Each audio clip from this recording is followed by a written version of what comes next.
안녕하십니까. 매일 아침 조간신문의 주요 기사를 딱딱 풀어서 해석해드리는 조간딱풀 6월 3일 목요일에 인사드립니다. 오늘 아침 조간신문 가장 이름이 많이 나온 두 사람이 있습니다. 윤석열과 조국 두 사람인데 악연이 쌓여있는 두 사람이죠.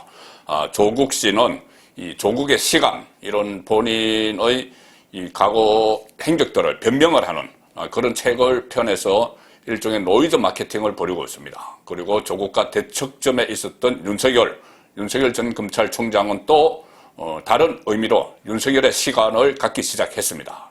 자, 정치권 진입이 초읽기에 들어갔죠. 그리고 국민의힘 입당은 지금 기정사실로 되고 있습니다. 일단 시기가 문제인데 당장 이 정치 선언을 하고 바로 입당을 할 것인지, 아니면은 정치 선언과 입당을 동시에 할 것인지, 아니면 좀 시간을 둘 것인지, 자, 이런 부분이 지금 관심이 되고 있는데, 우선 지금 정치 행보에 나선 거는 맞습니다. 지금 벌써 정치는 시작을 했다고 봐야 되겠죠. 이 국민들에게 공개석상에서 본인의 입장을 어떤 방식으로 언제 밝히느냐, 그 문제만 남아있지만 지금 자연스럽게 정치권에 진입을 했습니다. 그리고 국민의힘 입당도 기정사실화하고 있습니다. 자, 국민일보는 오늘 이 문제를 일면 톱으로 다뤘습니다. 일면 톱으로 언론사에서 조간신문을 쓴다는 것은 그만큼 취재가 확실히 됐다는 이야기죠. 자, 윤석열이 이렇게 이야기했다고 합니다. 백넘버 2번 달고 대선 나가겠다. 백넘버 2번 달고 윤석열이 이야기했다는 겁니다. 기자에게 직접 이야기한 것은 아니고 지인에게 그렇게 이야기했고 지인이 기자에게 전해준 것이죠. 백넘버 2번이라는 것은 기호 2번 의석수에 따라서 기호가 부여가 되기 때문에 지금 대선이 치러지면 민주당이 기호 1번, 국민의힘이 기호 2번이죠. 그래서 국민의힘 간판으로 대선에 나가겠다, 이 이야기를 했다는 겁니다. 뜻을 지인들에게 밝혔고요. 이렇게 이야기했습니다. 제3지대나 신당 창당은 현재 내 마음속에 있지 않다. 그렇게 분명히 선을 그었습니다. 그래서 국민의힘 행으로 방향을 잡은 데는 최근 국민의힘 변화, 지지율도 올라가고 그런 부분이 상당히 긍정적으로 평가를 했기 때문에 국민의힘으로 간다, 이런 이야기를 주변에 했다는 겁니다. 최소한 국민의힘이 변화하는 모습을 보이고 있기 때문에 거기에 합류해서 일단 합류를 해서 변화를 가속화하는 것이 국민의힘도 그렇고 윤석열도 그렇고 서로 윈윈하는 길이라는 판단을 했다. 그러니 지금 전혀 가망이 없는 당 같으면 제3지대에서 신당을 만들거나 하겠지만, 최근에 4.7 재보궐선거 이후에 김종인 비대위 체제가 끝난 이후에 이 당이 상당히 변화하는 모습을 보이고, 또 이 전당대회를 앞두고 흥행도 일어나고 있죠. 그 흥행도 일어나고 또 지지율도 오르고, 자, 이런 상황에서 이 정도면은 본인이 국민의힘에 들어가서 당을 한번 쇄신해 볼 수도 있겠다. 자, 그런 구상을 했다는 겁니다. 다만 이 말도 했습니다. 지금은 배낭에 준비물을 넣고 등산을 시작하려는 단계다. 산길을 오르는데 폭우가 쏟아져서 길이 끊기면 다른 길로 가야 할 것 아닌가. 일단 국민의힘으로 시작을 하겠는데 혹시 중간에 다른 변수가 있을 수도 있다. 있을 수 있죠. 가령 예를 들어서 어떤 정계 개편이 다시 일어나는 과정에서 이 윤석열이 도저히 국민의힘과 같이 못할 정도의 상황이 올 수도 있는 것이고, 또는 지금 일부에서 우려하는 것처럼 이준석 대표 체제가 들어섰을 경우에 너무 유승민, 기존의 대권주자 유승민에 너무 편중이 되거나 이러면은 또 다른 상황 변화가 있을 수도 있겠죠. 그리고 또 여러 가지 앞으로 본인이 아직 정치에 입문하기 전이기 때문에 어떤 상황이 생길지 모릅니다. 검증 과정에서 여러 가지 일이 있을 수도 있고, 또 그 상황에서는 또 본인에 대한 어떤 안티 세력, 박근혜 전 대통령 구속이나 또는 탄핵, 여기에 대한 책임론 같은 것이 막 불거지거나 이렇게 되면은 상황 변화가 있을 수가 있다는 것이죠. 그 상황 변화까지는 지금 단계에서는 뭐라고 짐작을 할 수 없지만은, 그때는 또 국민의힘이 아닌 또 다른 세력과도 같이 할 수 있다. 그 이야기를 한 것 같습니다. 자, 그리고 이 세계일보 보시면은 윤석열 야당 의원들과 접촉하고 민생 투어도 하고 속도전을 내고 있다. 그리고 대선 준비팀도 윤곽을 드러냈다. 대선 준비팀까지. 어제 한 사람, 낯익은 사람이 같이 공개가 됐죠. 장예찬 시사평론가, 33살 시사평론가 장예찬 씨가 같이 동행을 하는 모습을 보였고 장해찬 씨가 공보 역할을 앞으로 할 것이다. 본인이 그렇게 이야기를 했습니다. 윤석열 국민의힘 의원들 잇따라 만나서 당 들어와서 새신 주도해라 이렇게 국민의힘 의원들이 이야기를 했다고 합니다. 그 주문을 경청을 했다. 그래서 이달 중 평당원으로 입당 간첩 이런 간첩도 있고 또 캠프 대신 소규모로 참모 조직을 운영하는 방안도 검토 중이고 어쨌든 상당히 자세하고 구체적으로 윤석열의 대권 카드에 들어서는 이 모습들이 지금 보이고 있는 겁니다. 대규모 캠프 대신 소규모 참모 조직을 꾸리는 방향을 검토 중이다. 대선 준비팀을 수행, 공보, 정무, 정책, 핵심 기본만 구성하고 처가 관련 의혹을 검토를 할, 방어를 할 법률 대리인들도 합류할 가능성. 자, 이런 수순은 보면은 지금까지 대선 주자들이 캠프를 꾸리는 그러니까 거의 비슷한 수순으로 지금 가고 있는 겁니다.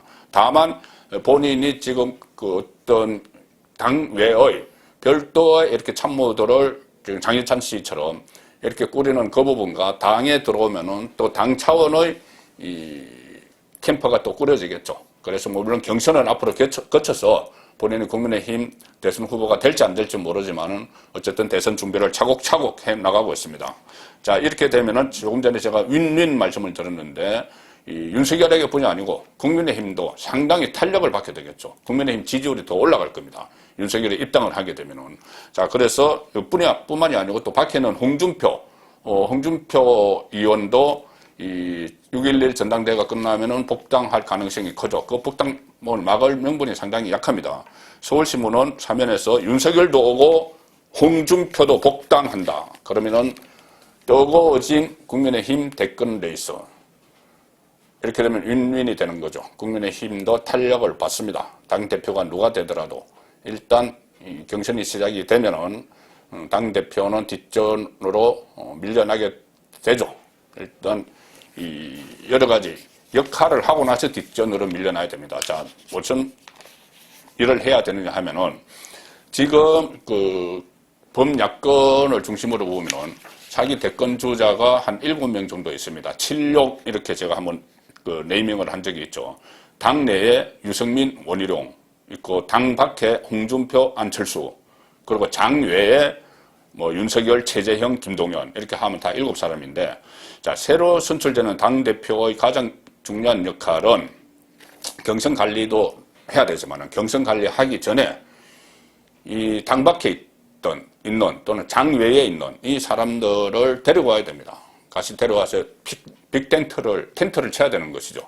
자, 그런데 지금 예비 경선에서 1위를 차지한 이준석 후보는 안철수, 홍준표와 상당한 악연이 있죠. 악연이 있습니다. 그리고 유승민계 이 논란도 또 불식되지 않고 있는 이 상황입니다. 이 상황에서 또 이번에 TV 토론을 통해서 경선 주자들 TV 토론을 통해서 과거 사석에서 안철수에게 심한 안철수가 없는 상황에서 안철수를 겨냥해서 험담을 하고 아주 심한 욕설을 한 그런 문제가 다시 불거졌습니다. 그때 당시에 그런 욕설을 한 적이 없다 이렇게 부인을 했지만 나중에 녹취록이 나왔죠. 녹취록이 나와서 그것이 사실로 확인되고 그때 당 윤리위원회에서 징계까지 받았습니다. 자, 이것이 다시 TV 토론에서 그 나경원 후보가 문제를 삼았죠. 그렇게 하니 막말 실언, 아주 말실수가 또 앞으로도 나올 수 있다. 대선 국면에서 이런 걱정까지 했습니다. 그런데 이준석 후보는 사석에서 한 말이 왜 문제가 되느냐 이런 반응을 보였죠. 자, 그리고 앞으로 이 문제도 또 계속 논쟁이 되겠죠. 논쟁이 되겠는데 지금 TV 토론도 열리고 있고 또 권역별 그 합동연설회도 열리고 있습니다. 어제는 부산, 울산, 경남에서 합동연설회를 했고 오늘은 보수의 텃밭 대구 경북에서 합니다. 오후 2시에 시작이 됩니다. 일단 지지율 조사에서는 대구 경북에서도 이준석 후보가 앞서가고 있습니다.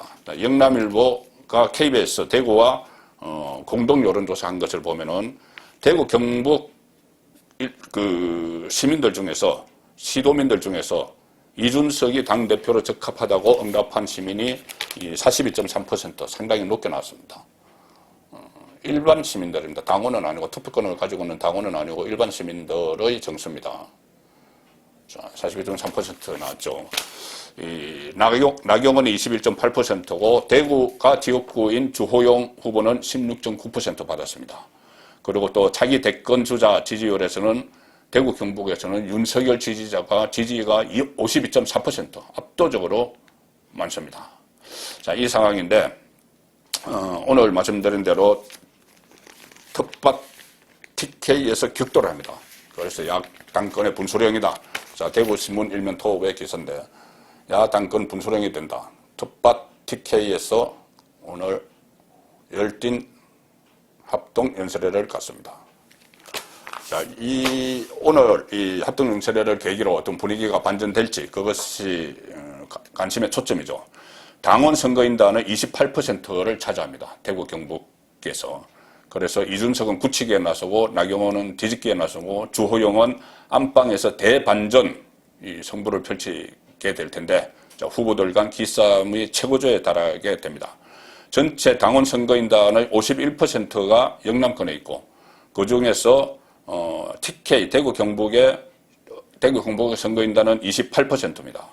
그런데 사실 수도권에 32.3%가 있는데 수도권에 있는 책임 당원들 중 상당수도 영남 출향 인사다 그런 분석이 나오기 때문에 거의 3분의 2 정도가 영남과 영어가 있는 선거인단이 있다. 그래서 이 선거인단이 막판에 어떤 결정을 하느냐가 가장 큰 변수다. 자, 이렇게 되고 있습니다. 자, 다음은 또 한 명 오늘 지면을 계속 장식한 조국인데 어제 송영길 민주당 대표가 이 조국 사태에 대해서 마지못해 사과를 했죠. 사과같이 않은 사과를 했는데 그 사과를 하면서 윤석열을 공격을 했습니다. 그래서 동아일보는 일면 톱에서 조국은 털어내고 윤석열 견우는 여권 이렇게 일면 제목을 달았습니다. 조국은 그냥 이 정도 선에서 이제 털어내고 너무 부담이 되니 대신 이 조국과 맞섰던 윤석열을 향해서 공세를 펼치기 시작을 합니다. 자, 조국을 어떻게 털어내느냐 이렇게 털어냅니다. 이 조국 사태와 관련해서 송영길이 수많은 청년들에게 좌절과 실망을 줬다 이렇게 사과를 합니다. 그리고 품앗이 하듯 스펙 쌓기를 해주는 게 그 아들 딸 이야기죠.